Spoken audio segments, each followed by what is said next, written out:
Creations में आप सभी का फिर से एक बार स्वागत है। आज की इस वीडियो में मैं आपको कुछ डिज़ाइनर कुर्तीज़ के पैटर्न बताऊंगी, जिससे कि अगली बार जब भी आप अपनी कुर्ती को डिज़ाइन करना चाहें या अपने टेलर को कपड़ा देना चाहें तो आप इन सारे डिज़ाइंस को भी एक बार ज़रूर नज़र में रखें।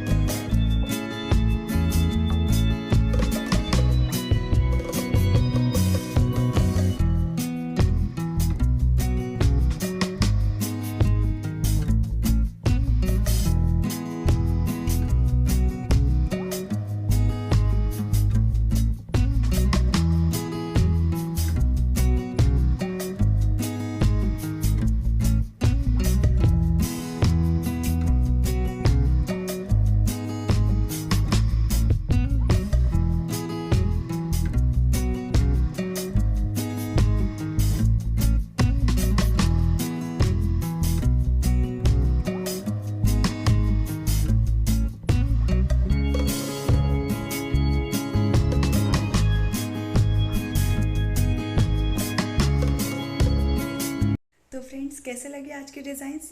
आई होप आपको पसंद आए होंगे।